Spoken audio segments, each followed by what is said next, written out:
Salt-stained morning light filtered through the weathered windows of Piers End Cafe as Lucas Ramirez moved through his kitchen with the quiet precision of a man who had made peace with compromise. The coffee maker gurgled to life its familiar rhythm, joining the symphony of seagulls and distant waves that served as the soundtrack to his days at 34. Lucas carried himself with the careful economy of someone who had learned that energy was precious. Each movement deliberate, each task executed with the muscle memory of 3 years spent transforming this ramshackle pierside cafe into something resembling a real restaurant.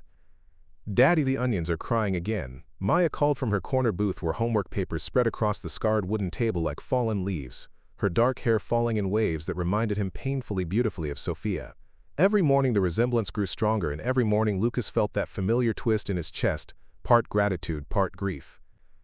"That's because they know how good they're going to taste in today's chowder," Lucas replied, chopping with practiced strokes, the blade dancing against the cutting board. "Before we jump back in, tell us where you're tuning in from, and if this story touches you, make sure you're subscribed, because tomorrow I've saved something extra special for you."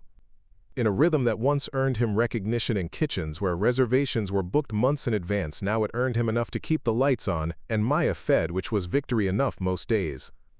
The cafe year's first customer arrived with the precision of a Swiss watch, Margie Patterson pushing through the salt-warped door at exactly 7:15 as she had every Tuesday for the past 2 years, her weathered hands already reaching for the exact change she would need for her usual black coffee and blueberry muffin.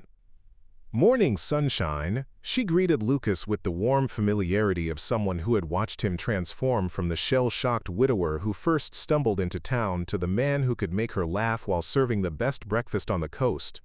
"What's the special today that I'm not going to order?" "Seafood chowder with a secret ingredient that would make you question everything you thought you knew about soup," Lucas said, sliding her coffee across the counter. "But since you're going to get your usual anyway, I won't waste my breath describing how the saffron threads dance with the local crab meat." "Save the poetry for someone who appreciates it." Margie laughed, but her eyes lingered on the steaming pot behind him, "though I might be persuaded to try a taste if Maya gives it her official approval." Maya looked up from her math homework, pushing her pencil behind her ear in a gesture so reminiscent of her mother that Lucas had to grip the counter for support. "I already tested it this morning," she announced with the gravity of a seasoned food critic. "It tastes like the ocean decided to hug your tongue in the best possible way." The morning proceeded with its familiar choreography, regular customers filtering in for their usual orders. Lucas moving between grill and counter with Maya providing running commentary on everything from the weather to the philosophical implications of pancake shapes. When the lunch rush began to slow, Lucas found himself in the rare position of having a moment to breathe. That's when Ethan Cho appeared, camera slung around his neck like a familiar friend, his perpetually rumpled appearance masking the sharp eye that had made him one of the most sought-after food photographers on the West Coast. "Don't tell me you're still hiding in this beautiful disaster of a cafe when you could be running kitchens in the city," Ethan said, settling onto a bar stool with the easy familiarity of their culinary school friendship. "I'm shooting a piece on authentic coastal cuisine for Coastal Living, and your name keeps coming up in conversations."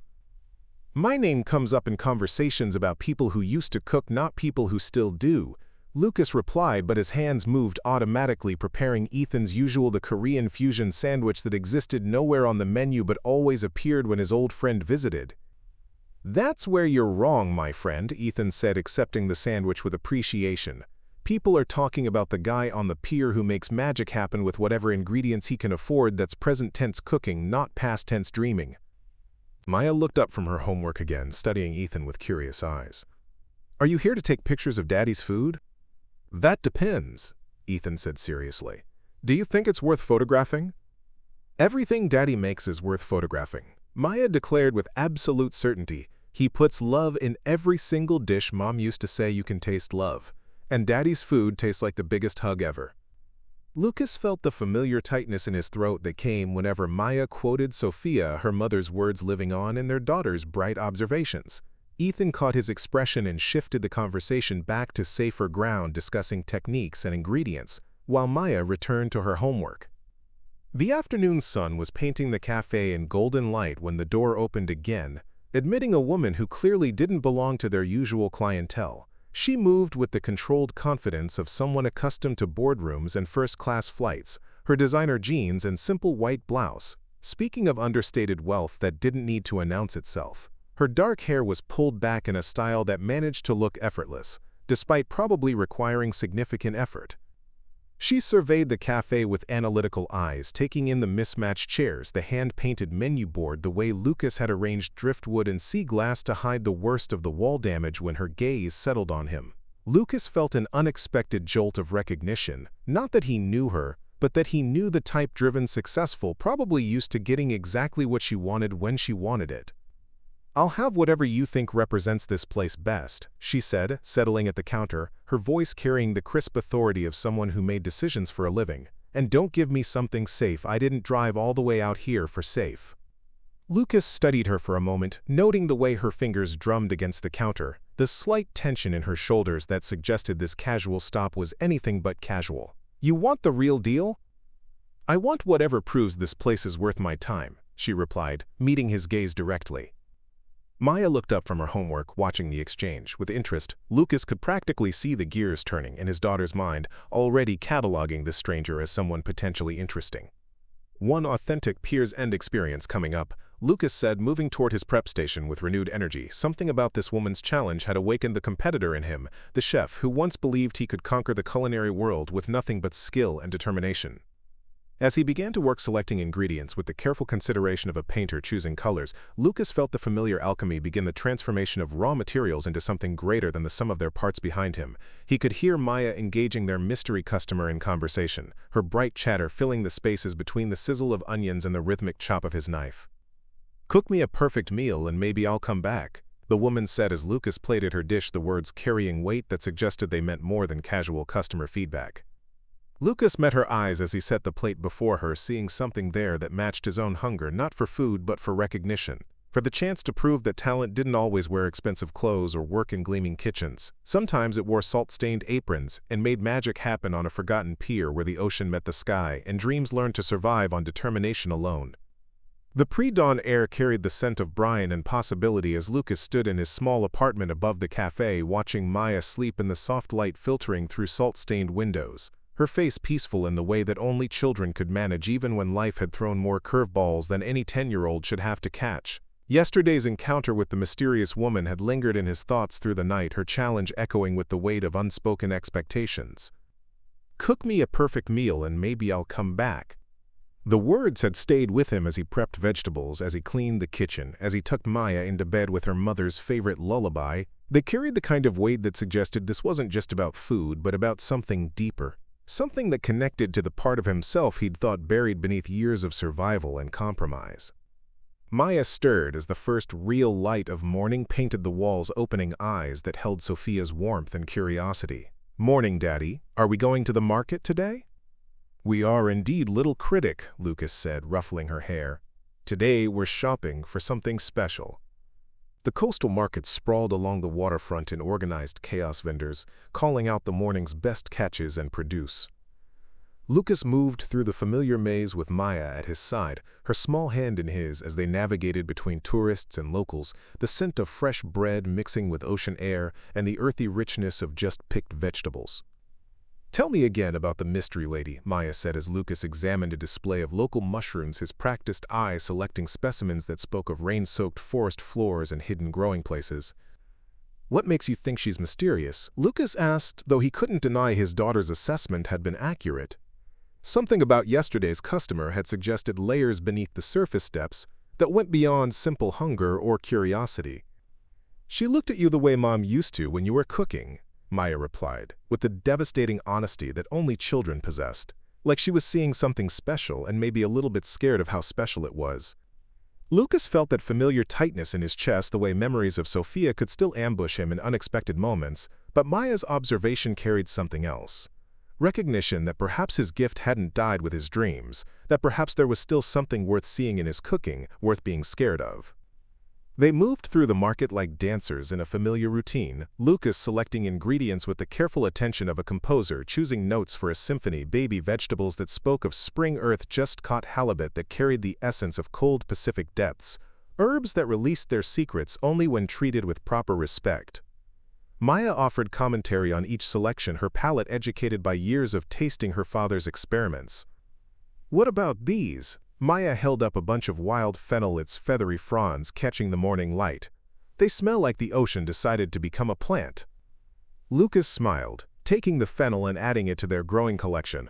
That's exactly what we need. Something that tastes like where we live, like the place where the land meets the sea and everything becomes possible.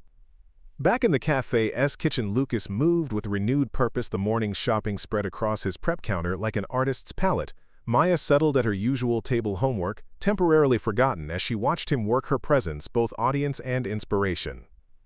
The mystery woman arrived precisely at noon, as if she'd been watching the cafe waiting for the perfect moment. Lucas looked up from his final preparations to find her studying him through the window. Her expression, unreadable but intent when she entered the cafe, felt different, charged with expectation. "I wasn't sure you'd come back," Lucas said as she settled at the counter, the same seat she'd occupied yesterday, as if she'd already claimed her territory. "I always honor my commitments," she replied, but something in her voice suggested this was more than simple customer loyalty. "Besides, I'm curious to see what you consider perfect." Lucas placed the dish before her, watching as she took in the carefully composed presentation: halibut poached in saffron-scented broth, wild fennel, and early vegetables arranged like a garden, baby potatoes that had been coaxed to golden perfection. The plate told a story of place and season, of a chef who understood that perfection wasn't about expensive ingredients, but about understanding how flavors spoke to each other. She lifted the fork to her lips, and Lucas found himself holding his breath, watching for that moment of recognition when someone truly tasted food for the first time, the way a conductor waits for the orchestra to find perfect harmony. Her eyes closed as she chewed, and Lucas saw something shift in her expression, the careful control giving way to something more vulnerable, more human. When she opened her eyes, they were bright with unshed tears. She began, then stopped, taking another bite, as if she needed to confirm what her senses were telling her. "This tastes like childhood summers, tastes like my grandmother's garden and Sunday dinners that lasted until dark." Maya looked up from her homework, studying their customer with new interest. "That's what good food does," she said matter-of-factly. "It takes you places you didn't know you wanted to go back to." The woman turned to Maya with genuine surprise. "That's very wise for someone so young." "My mom taught me that," Maya replied with the casual confidence of a child sharing universal truth. "She said food is love you can taste, and Daddy puts so much love in his cooking that sometimes people cry happy tears." Lucas felt heat rise in his cheeks, but the woman was nodding as if Maya had explained something she'd been trying to understand. "What's your name?" she asked Maya.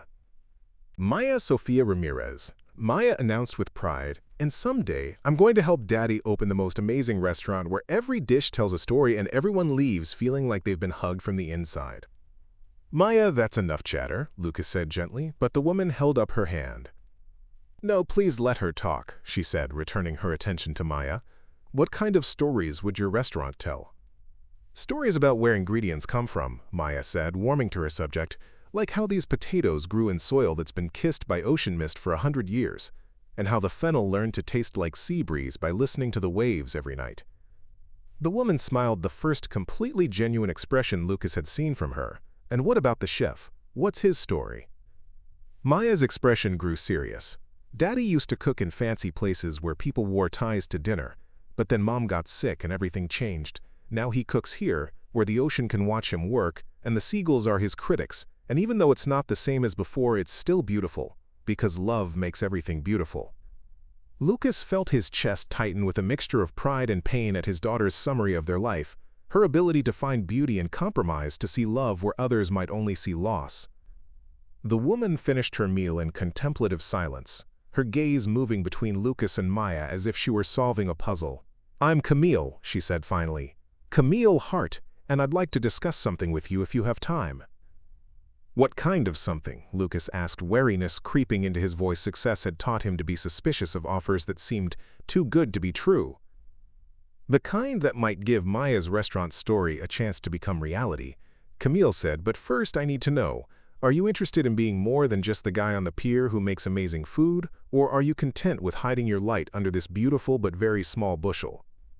Lucas studied her face, searching for signs of the patronizing charity he'd encountered before, but found only what looked like genuine interest, tinged with something else, hope maybe, or hunger for something she couldn't quite name. "I'm interested in listening," he said finally, "but fair warning, I've heard a lot of grand promises that turned out to be fool's gold." "Then it's a good thing," Camille said, standing and leaving money that more than covered her meal. That what I'm offering isn't a promise, it's an opportunity, and the only fool's gold involved would be if you let pride keep you from at least hearing what I have to say. She paused at the door, looking back at Maya. Keep telling those stories, sweetheart. The world needs more people who understand that food is love you can taste. After she left, Maya looked at her father with eyes that held Sophia's wisdom and her own bright curiosity. She's going to be important, isn't she, Daddy? Lucas watched through the window as Camille climbed into a car that probably cost more than he made in 2 years. I don't know, Pumpkin, but I have a feeling we're about to find out. Evening shadows stretched across the cafe's weathered deck as Lucas finished cleaning the kitchen.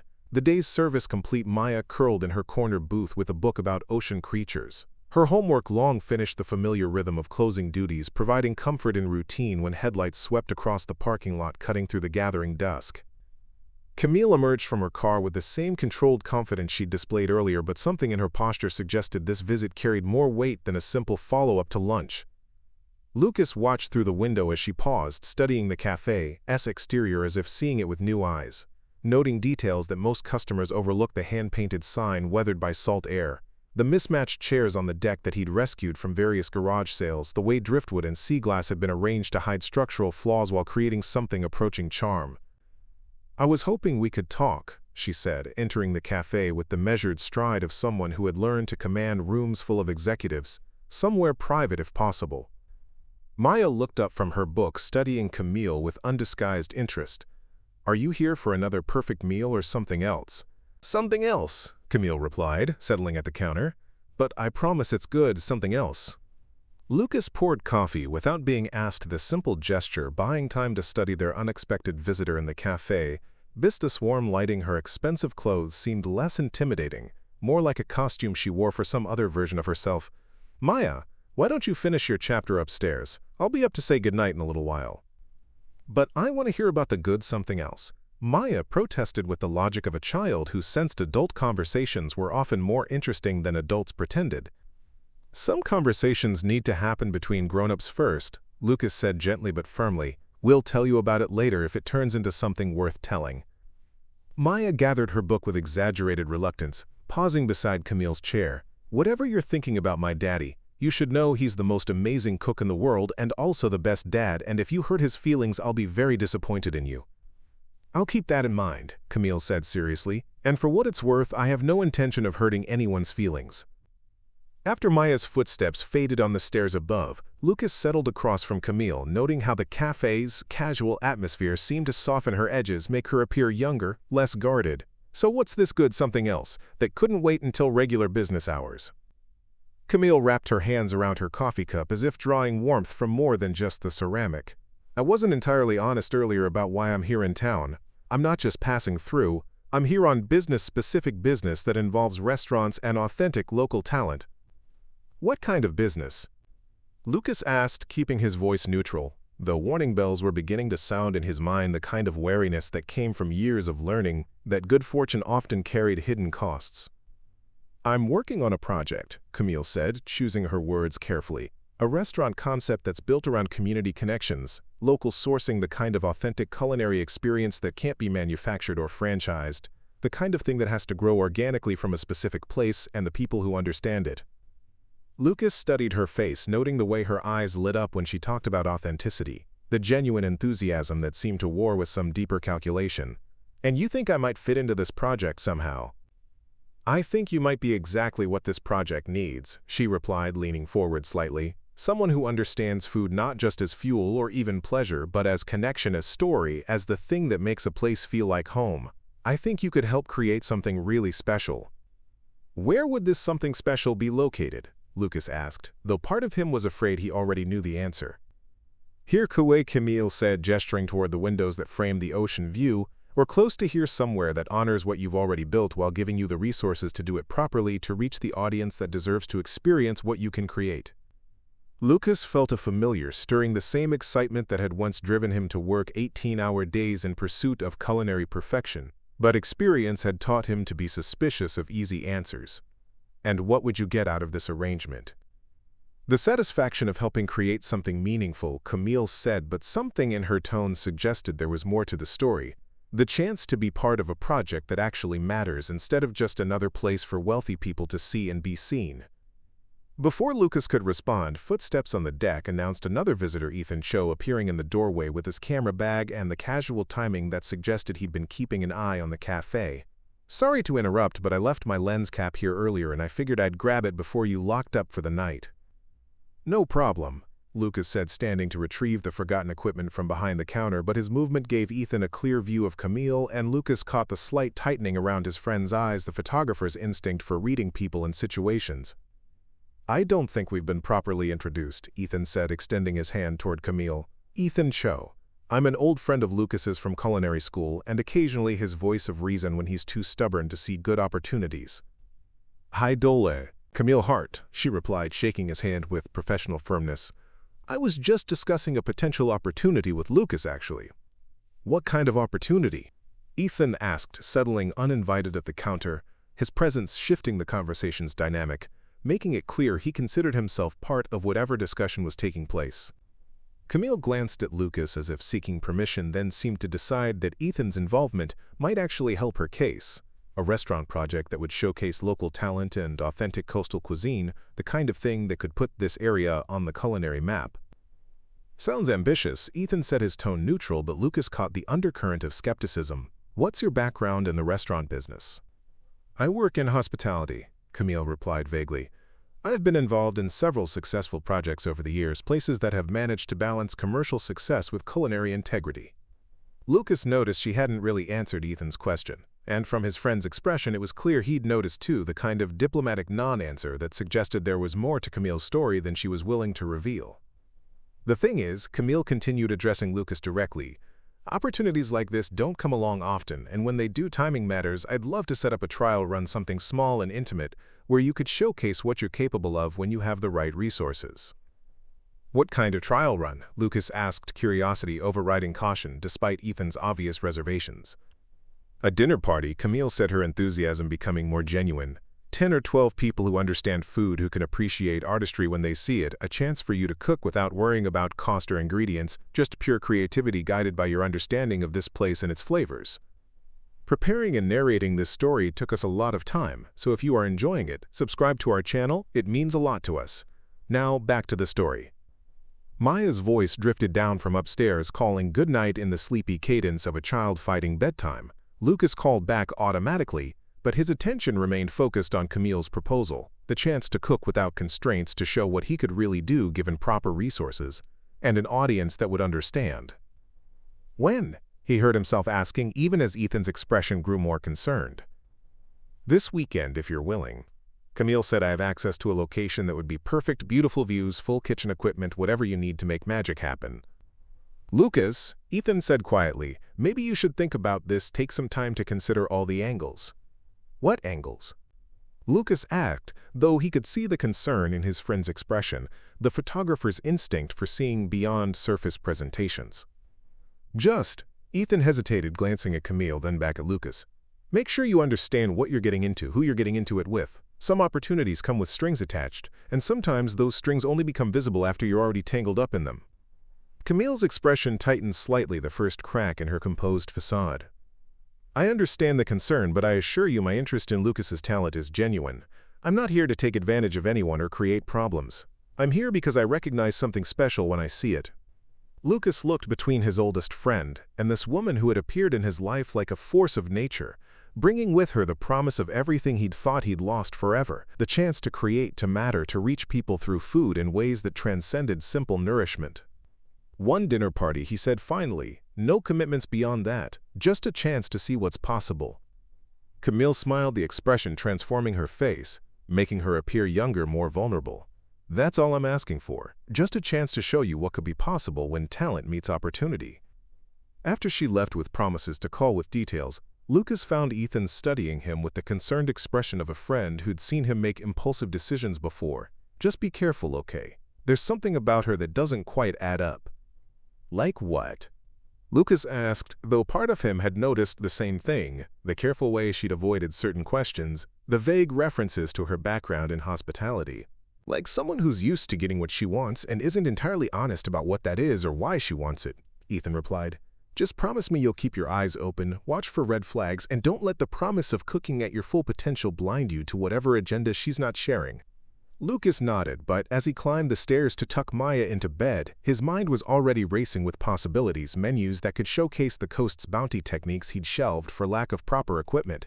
The chance to prove that his dreams hadn't died with Sophia, just learned to sleep until the right moment came to wake them up again. Tomorrow he would call Camille and accept her invitation. Tomorrow he would begin preparing for a dinner party that might change everything. But tonight, as he kissed his daughter goodnight and listened to the familiar sound of waves against the pier, he allowed himself to imagine what it might feel like to cook without compromise, to create without constraint, to matter again in the way he'd once believed he was meant to matter. Saturday evening painted the coastal villa in shades of gold and amber, the kind of light that made everything look like a painting come to life. Lucas stood in the rental property's gleaming kitchen, his hands trembling slightly as he surveyed equipment that belonged in magazine spreads. Not the real world of working chefs, professional grade, everything from the 6-burner gas range to the salamander that could finish dishes with the precision of a jeweler's torch. This was the kitchen he'd dreamed of during those long nights in culinary school, the space where artistry could flourish without compromise. Maya perched on a stool at the massive granite island, her eyes wide as she took in surroundings that felt like something from a fairy tale. "Daddy, this kitchen is bigger than our whole apartment." "Just a little bit." Lucas agreed, his voice caught between wonder and wariness, because kitchens like this didn't come without strings attached. Didn't get offered to former almost chefs who now served coffee to fishermen and tourists. But Camille had insisted her contacts were eager to see what he could do with proper resources, and proper resources these certainly were. Camille moved through the space with the easy familiarity of someone accustomed to luxury, but Lucas caught her watching him work, noting the way his shoulders relaxed as he familiarized himself with the equipment, the way his movements grew more confident as he began to transform raw ingredients into something approaching magic. "The guests should start arriving around 7, she said, checking her phone with the quick efficiency of someone managing multiple moving parts. 12 people total, all of them serious about food, the kind of diners who understand the difference between eating and experiencing." "No pressure there," Lucas muttered, but his hands were already moving with purpose, selecting knives from a block that probably cost more than his monthly rent, testing their weight and balance the way a musician might tune an instrument.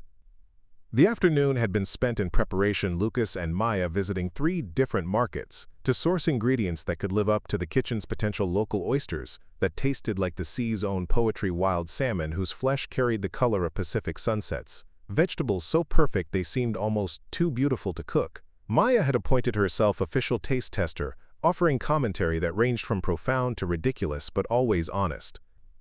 "Tell me about the guests," Lucas said as he began his mise en place, the meditative ritual of preparation that transformed chaos into order. "What should I know about who I'm cooking for?" Camille hesitated for just a moment too long. Food industry professionals, mostly people who appreciate innovation within tradition, the kind of diners who can recognize talent when they taste it. Something in her tone made Lucas look up from his prep work. But before he could ask follow-up questions, Maya had discovered the villa's sound system and was playing what she called cooking music, a playlist of jazz and blues that filled the kitchen with warmth. The kind of soundtrack that made even simple tasks feel like performance art. The first guests arrived as the sun began its descent toward the horizon. Lucas caught glimpses through the kitchen's pass-through window, men and women who moved with the particular confidence of people accustomed to being the smartest person in any room. Their conversations punctuated with industry terminology and casual references to restaurants Lucas recognized from magazine articles. "Showtime," he whispered to himself, the familiar pre-service adrenaline beginning to build, the heightened awareness that came when everything mattered, when every plate carried the weight of reputation and possibility. The first course went out without incident. Oysters prepared 3 ways, each highlighting a different aspect of their mineral complexity, but Lucas noticed one of the guests studying him through the pass-through with recognition that made his stomach clench. Had he been recognized from his brief moment of culinary fame years ago, or was this the look of someone cataloging him for future reference? "Chef, the scallops are perfect," Maya announced from her position as unofficial expediter, her small hands carefully arranging microgreens with the precision of someone who had been watching professional plating her entire life. "They look like little golden suns on ocean waves." Lucas smiled despite his nerves. Maya's presence grounding him in ways that transcended the evening's pressure. She had insisted on helping despite Camille's gentle suggestions that perhaps a restaurant service wasn't the best place for a 10-year-old. but Lucas had learned that Maya possessed an intuitive understanding of food and timing that many professional cooks would envy. The second course required split-second timing halibut that needed to be seared to perfection while a delicate sauce reduced to exactly the right consistency. Lucas moved through the choreography of fine dining service muscle memory, taking over as his hands performed tasks his mind barely had to direct, but something was nagging at him, a conversation fragment he'd overheard when one of the guests stepped onto the deck for a phone call. "The board is going to love this authentic local talent angle." The words echoed in his mind as he plated the fish course, but before he could fully process their implications, disaster struck the sauce that had been reducing perfectly. Suddenly broke the emulsion, separating into an oily mess that would make the dish inedible. "Papa's special ingredient time," Maya announced from her perch, having witnessed enough cooking emergencies to recognize crisis mode. Lucas's hands moved without conscious thought, improvising a replacement sauce from ingredients at hand, the kind of on-the-fly creativity that separated good cooks from great ones. Within minutes, he had created something entirely different but arguably better, a light butter sauce, infused with local herbs that complemented the fish without overwhelming its delicate flavor. "How did you know to do that?" Camille asked, appearing at his elbow, her voice carrying genuine admiration mixed with something else, relief maybe, or satisfaction. "Same way I know Maya needs a hug when she gets that crinkle between her eyebrows," Lucas replied, not looking up from his plating. "You cook long enough, you learn to read situations, ingredients, people, they all give you information if you pay attention." The evening continued with its rhythm of service and recovery, each course building on the last. Lucas, finding his stride in ways he hadn't experienced since those final nights at his old restaurant. Before Sophia's diagnosis changed everything, Maya charmed the guests with her sophisticated palate and innocent observations, while Camille moved between kitchen and dining room managing logistics with professional efficiency. But something was off. Lucas could feel it in the guests, conversations, in the way they asked questions that seemed designed to elicit specific responses, in the careful way Camille deflected certain topics. When one of the diners mentioned investment opportunities, Lucas felt the familiar warning bells that had served him well in previous encounters with too-good-to-be-true situations. "Everything okay, Daddy?" Maya asked during a brief lull between courses, her ability to read his moods finely tuned after years of being his closest companion. "Just focus, sweetheart," he replied, but kept his voice light. "How are you holding up? Think you want to be a restaurant critic when you grow up?" "I think I want to be whatever makes food taste like love," Maya said with the casual profundity that seemed to be her specialty. "Like you do, but maybe with better equipment." Anchas. As the evening wound down, Lucas found himself studying Camille with new attention, noting the way she guided conversations away from certain topics, the practiced ease with which she managed what was clearly a business dinner disguised as a social gathering. When one of the guests approached him directly, Lucas felt pieces of a puzzle beginning to click into place. "Outstanding work tonight," the man said, extending his hand. "Robert Chen. I'm with Coastal Dining Group. We've been looking for authentic local talent for a new concept we're developing." Coastal Dining Group. Lucas knew that name, knew their reputation for identifying promising chefs, and either elevating them to stardom or burning them out in pursuit of profit. He glanced toward Camille, catching her in conversation with another guest, her body language suggesting damage control mode. "Thank you," Lucas replied carefully. "I'm glad you enjoyed the meal." "More than enjoyed," Chen continued. "We'd love to discuss some possibilities with you, opportunities that could really showcase what you can do with proper backing and market positioning." Market positioning, the phrase hit Lucas like cold water, because it suggested this wasn't about his food or his talent, but about his story, his struggle, his marketable authenticity. He excused himself politely and found Camille on the deck overlooking the ocean, her silhouette outlined against the evening sky. "Good evening?" she asked without turning around, but something in her posture suggested she knew he had questions. "Illuminating," Lucas replied, studying her profile in the fading light, though I'm starting to wonder if I understood what was being illuminated. As if summoned by the tension in his voice, Maya appeared beside them, carrying empty dessert plates with the careful attention of someone who had appointed herself official dish monitor. "Daddy, the guests are asking for you. They want to say thank you before they leave." Lucas looked between his daughter and the woman who had brought opportunity back into his life, feeling the weight of choices. He wasn't sure he understood the complexity of motivations. He was only beginning to glimpse, but Maya was watching him with expectant eyes, and the guests were indeed waiting. So he straightened his shoulders and prepared to face whatever came next. knowing that some decisions could only be understood in retrospect, some risks could only be evaluated after the leap had already been taken. The storm arrived with the sudden fury that only coastal weather could muster, transforming the villa's expansive windows into percussion instruments as rain drummed against glass with increasing intensity. Lucas stood in the kitchen watching lightning illuminate the churning ocean while behind him Camille made apologetic phone calls to guests who had wisely decided to head home before the worst hit. "Looks like we're stranded for the night," she announced, hanging up after the last conversation, her professional composure slightly frayed around the edges. "The road back to town is already flooded in 3 places and it's supposed to get worse before it gets better." Maya looked up from where she was arranging leftover appetizers on a plate, her eyes bright with the excitement that only children could find in unexpected adventures. "Does this mean we get to have a sleepover in the castle kitchen?"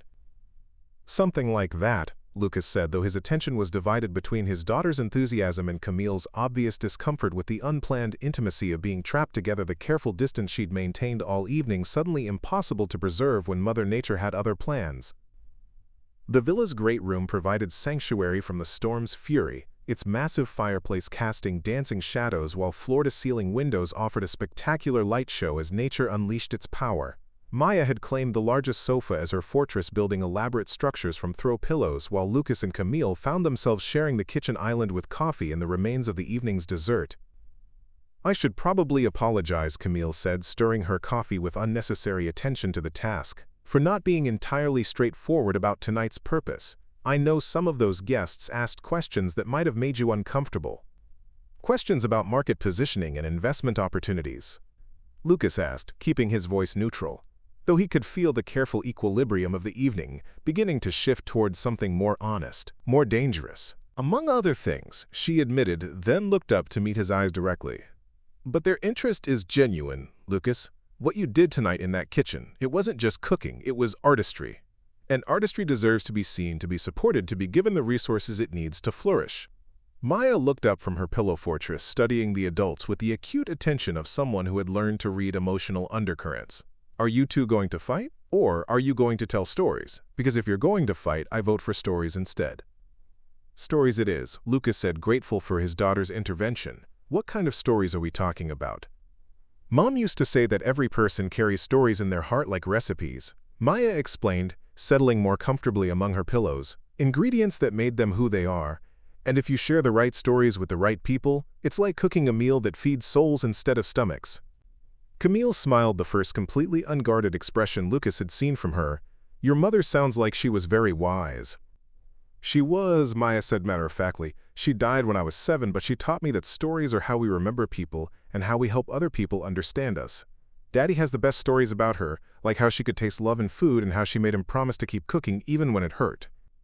Lucas felt the familiar tightness in his chest, but Maya's casual honesty about Sophia's death seemed to create space for deeper conversation, the kind of sharing that usually required months of careful approach. "Sophia was a pastry chef," he said, looking at Camille. "We met in culinary school, planned to open a restaurant together, the kind of place where her desserts would be the perfect ending to meals I'd spend all day perfecting." "What happened?" Camille asked gently, though, from Maya's earlier comments she probably already knew the broad strokes. "Cancer," Lucas said, the words still carrying weight even 3 years later. "By the time we caught it, there wasn't much time left. We spent her last months planning a restaurant we'd never open, making lists of dishes we'd never serve together, talking about the life we'd never get to live." Lightning illuminated the room in stark black and white, Camille's expression caught in the brief moment of clarity before darkness returned. "I'm sorry, that's a special kind of heartbreak, losing not just a person but a shared future." "What about you?" Lucas asked, surprising himself with the question. "What stories are you carrying around that make you who you are?" Camille was quiet for so long that Lucas thought she might not answer when she spoke. Her voice carried the careful control of someone unaccustomed to vulnerability. "I grew up in hotels. My parents owned a small chain, mostly family places where everyone knew everyone else's name, where the kitchen staff would sneak me cookies and the housekeeping manager would braid my hair when my mother was too busy with guests." Maya had abandoned her pillow fortress, moving closer to the adults, as if drawn by the rare opportunity to hear grown-up secrets. "That sounds nice, like living in a bunch of different homes." It was in some ways, Camille continued, but it was also lonely, constantly moving, never staying anywhere long enough to make real friends, watching my parents work 18-hour days to keep their dream alive until the stress finally killed their marriage and their business. Is that why you're in the hotel business now? Lucas asked, beginning to understand the drive he'd sensed beneath her polished exterior. It's why I'm in the hospitality business, she corrected. But I swore I'd do it differently. Build something sustainable, something that didn't require sacrificing everything personal for professional success. Turns out that's harder than it sounds, especially when you're trying to prove you can succeed on your own merit instead of family connections. The storm outside seemed to be intensifying, rain hammering the windows with increased fury while wind howled around the villa's corners, creating an intimate cocoon that made confession feel natural, necessary even. I was married until 6 months ago, Camille continued, her voice barely audible above the storm. Thought I'd figured out how to balance everything. Thought I'd found someone who understood the demands of building something from nothing. Turns out he understood them well enough to take advantage of them while I was traveling. He was building his own kind of empire with my personal assistant, my house, my connections. People can be awful, Maya announced with the flat certainty of someone who had observed enough adult behavior to form strong opinions. But that doesn't mean everyone is awful, it just means you have to be more careful about which people you trust with your important things. Lucas reached over to smooth his daughter's hair, amazed as always by her ability to distill complex emotional situations into simple truth. Maya's right, he said, meeting Camille's eyes. Though I'll admit, I'm not great at knowing who to trust either. I've gotten pretty good at assuming the worst about people's motivations keeps things simpler. Safer too, Camille agreed. Harder to get hurt when you don't let people close enough to matter. They sat in comfortable silence for a while, watching the storm's fury through the safety of the villa's walls. Maya eventually falling asleep curled among her pillows, while Lucas and Camille found themselves alone with coffee and the weight of shared honesty. "Can I ask you something?" Lucas said, keeping his voice low to avoid waking Maya. "After everything I just told you, I think we're past the point where permission is required," Camille replied with a wry smile. "What do you really want from me?" he asked, "because tonight felt like an audition, and I'm not sure what role I was auditioning for." Camille was quiet for a long moment, studying her hands wrapped around her coffee cup. "Honestly, I'm not entirely sure anymore. When I first tasted your food, it was supposed to be reconnaissance, checking out local talent for a project my company is developing. But then I actually experienced what you can create, and it stopped being about business research." "What did it become about?" "About wanting to see what you could do with unlimited resources," she said, meeting his eyes. "About recognizing something in your cooking that I haven't felt in years: authenticity, passion, the kind of artistry that can't be manufactured or focus grouped or marketed into existence." Lucas felt something shift between them, a recognition that went deeper than professional interest or even attraction. "And what happens if I say yes to whatever you're offering? What happens to Maya and me if we step into your world?" "That depends," Camille said, "on whether you trust me enough to believe that my world could become our world. Whether you think there's room in your life for someone who comes with complications, but also with resources and connections, and a genuine desire to see you succeed." Before Lucas could respond, Maya stirred in her sleep, mumbling something about storms and starfish and the way love tastes like Sunday morning. Lucas looked at his daughter, then at Camille, feeling the weight of possibility, pressing against the careful walls he'd built around their small, safe life. Outside, the storm continued its assault on the coast, but inside the villa, 3 people who had started the evening as strangers were learning what it meant to share stories that mattered, to trust each other with the ingredients that had shaped their hearts. And as Lucas reached across the small space between his chair and Camille's, their fingers briefly touching, he wondered if maybe Maya had been right about storms, sometimes being the beginning of adventures rather than things to be survived. Morning light filtered through the villa's storm-washed windows, revealing a landscape transformed by the night's fury, fallen branches scattered across manicured lawns, and the ocean still churning with restless energy. Lucas woke on the great room sofa to find Maya already awake, sketching in her notebook while Camille moved quietly in the kitchen, the domestic scene carrying an intimacy that made his chest tight with possibility and terror in equal measure. "Good morning, sleeping beauty," Maya called out, looking up from her drawing. "Camille makes really good coffee, but not as good as yours, and she doesn't know the secret to perfect pancakes, so I told her we'd have to teach her." "Coffee." Lucas sat up, running a hand through his hair and trying to orient himself in this new reality where Camille Hart moved through a kitchen preparing breakfast for his daughter, where last night's storm had stripped away pretenses, leaving them stranded not just physically but emotionally in territory none of them had planned to explore. "I hope you don't mind," Camille said, offering him a cup of coffee. I found some basic breakfast ingredients and thought I'd attempt to be useful, though Maya has made it clear that my culinary skills are adequate at best." "Adequate is generous," Maya announced with the brutal honesty of childhood, "but you're very good at listening and asking interesting questions, and you smell like expensive soap, which isn't a cooking skill, but it's nice anyway." Lucas accepted the coffee, studying Camille in the morning light, noting how different she looked without the careful polish of the night before, her hair slightly mussed, her designer clothes wrinkled from sleeping in a chair, the vulnerability that daylight often revealed in people who spent their lives maintaining professional facades.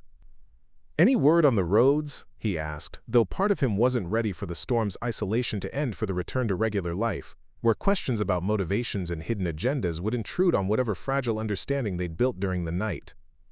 "Still flooded in several places," Camille replied, checking her phone, "but the weather service thinks they'll be passable by afternoon, which means you'll probably be able to get home by evening." Home. Lucas thought about their small apartment above the cafe, about the familiar routine of breakfast prep, and Maya's homework corner, about the life they'd built from the wreckage of his larger dreams, and found himself surprised by how that life suddenly felt both precious and limiting. The morning proceeded with the careful choreography of people learning to navigate new intimacy. Maya served as unconscious mediator, chattering about everything from storm patterns to her mother's favorite breakfast recipes, while Lucas and Camille moved around each other in the kitchen with the heightened awareness of two people pretending not to notice every accidental touch, every shared glance. It was when Camille stepped outside to take a phone call that Lucas first heard the fragment that would change everything, her voice carrying through the partially open sliding door, as she spoke to someone about board meetings and market research, about the importance of authentic local partnerships for their coastal expansion strategy. "The Ramirez situation is developing exactly as we hoped," she said, her voice taking on the crisp efficiency he'd heard glimpses of the night before. "He's talented, accessible, and comes with a compelling personal story that will resonate perfectly with our target demographic." Lucas felt cold settle in his stomach. The familiar sensation of realizing he'd been naive again had allowed hope to override the hard-learned lessons about people who appeared in his life, offering opportunities that seemed too good to be true. Maya looked up from her breakfast, noticing his change in demeanor, with the intuitive awareness of a child attuned to her father's emotional weather.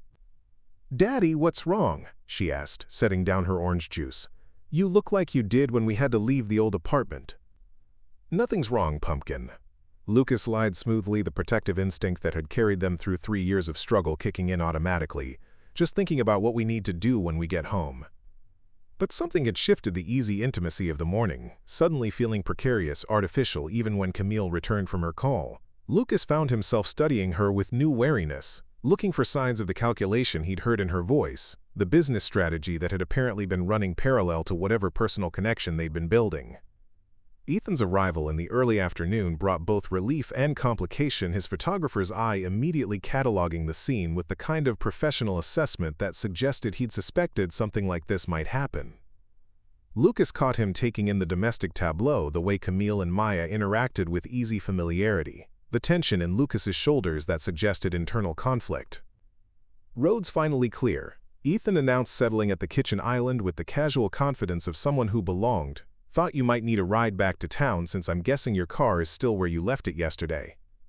"That would be great," Lucas said, perhaps too quickly. "Maya, why don't you gather your things? We should probably head back soon."